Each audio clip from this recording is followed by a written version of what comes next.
Have you ever been watching something or listening to something that just really affected you? You know what I'm talking about. Those scenes in a movie that give you chills, that song lyric that is just too relatable, or that YouTube video that defies the laws of physics. Or maybe it was that time you were scrolling through social media at 2 a.m. and suddenly came across a video that made you question your entire life plan or the way you view the world. Look, no judgment, we've all been there. The point is that we all have moments that shake us up and make us see things differently. And often, those moments stick with us long after they're over. But here's the thing, it's not just social media that can have this effect on us. Sometimes the messages that stick with us the most come from much closer to home, and unfortunately, not all of them are positive. You see, just like we have those moments that inspire us and make us think, we also have moments that leave a different kind of mark. Moments that plant seeds of doubt, shame, and regret. And maybe for you, it was that time you left a rude comment on someone's post. In the moment, it felt justified.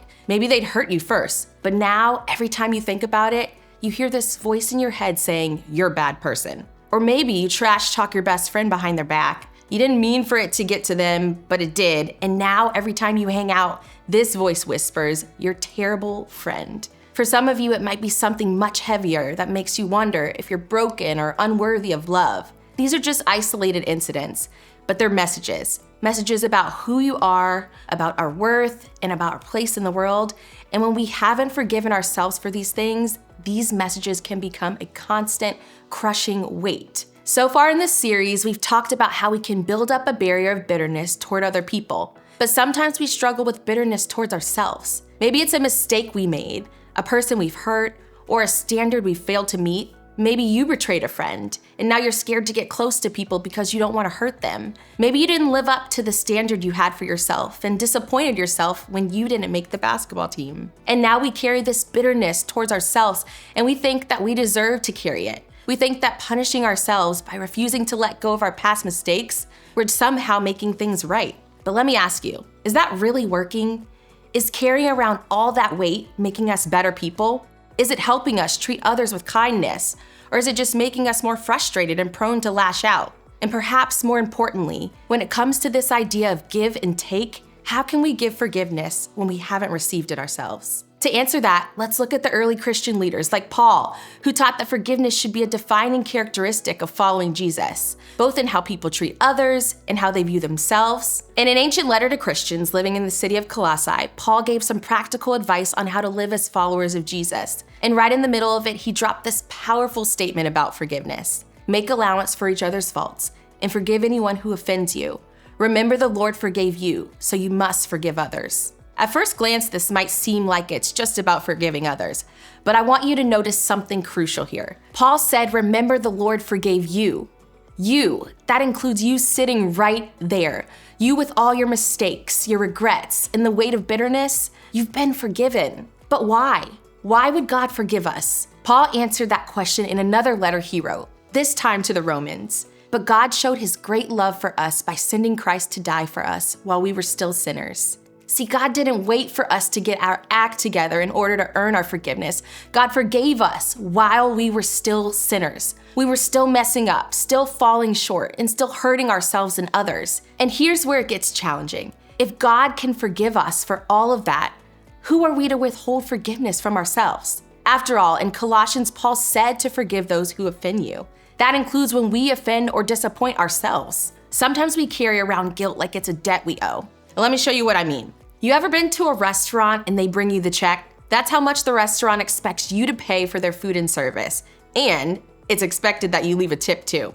This is also true of any store you go into. Once someone scans all of your items at Walmart or Dollar General or Home Depot, or you do it yourself at the self-checkout, a total will pop up and this is how much you owe. Maybe your grandpa is a car mechanic, and maybe your mom is an electrician. They'll do work with an agreement that the person will pay them a certain amount they owe when the job is done. Well, when it comes to us punishing ourselves, we feel like there are certain amounts that we owe. We keep running a tally of every mistake, poor choice, and moment we wish we could take back. Lying to a friend, that's $500. Cheating on a test, $250. Breaking a promise, $1,000. Saying something hurtful, $750. Look how quickly it adds up. That's already $2,500. And that's a lot of debt we're carrying around. It's exhausting, isn't it? We keep punishing ourselves, never feeling like we've paid enough. But here's the incredible thing about God's forgiveness. While we're busy tallying up our debts, God has already taken care of it. Through Jesus, God has already forgiven our debt. All of it. Not just the big things, but every single item on this list. Through Jesus, God doesn't make us pay for these wrong things we've done. We're back on good terms with God. We don't have to carry around this invoice of shame and regret, punish ourselves, or try to pay an impossible debt.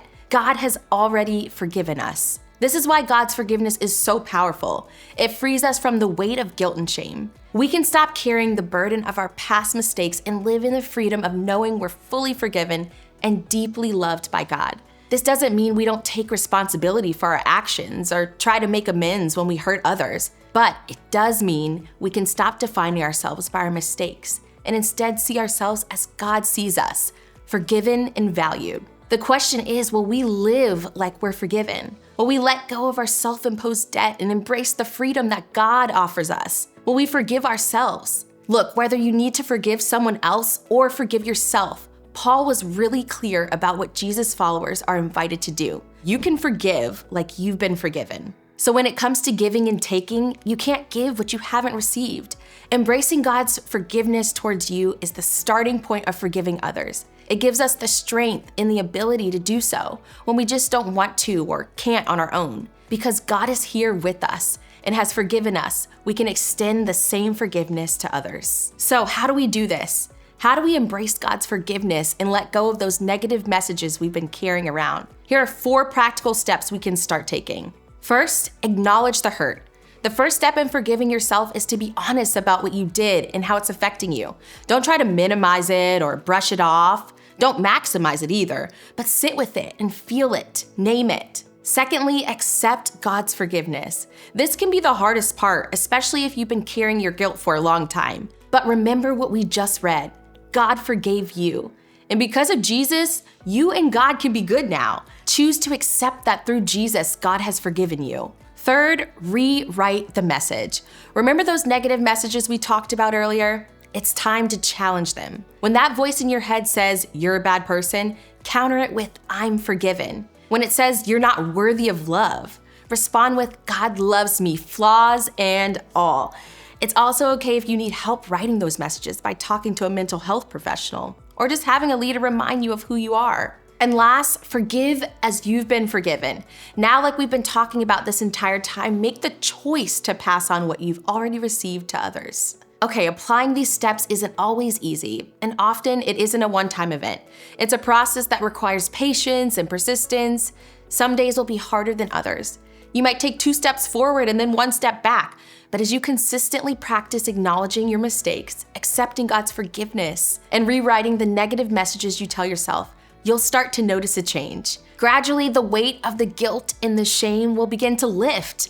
And here's something amazing. As you learn to extend grace to yourself, you're likely gonna find it easier to extend it to others. Forgiveness doesn't just free you, it has the power to transform your relationships. As we wrap up, I want you to imagine your life if you weren't carrying all that guilt and shame. Imagine how your relationships might change if you weren't constantly beating yourself up for past mistakes. Imagine how free you'd feel if you stopped listening to and believing the negative things you've picked up from past mistakes or failures. Imagine a school where people were as quick to forgive themselves as they are to forgive others, where everyone understood that they were worthy of love and second chances. That's the power of forgiveness. That's the change you can create in your own life and the example you can set for people around you.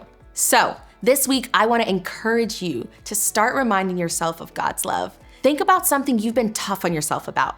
Instead of dwelling on those negative feelings, practice embracing God's forgiveness. It might seem a little strange at first, but remember you can forgive like you've been forgiven. When you head to groups, think about your response to this question. What's one negative message you've told yourself that you need to rewrite?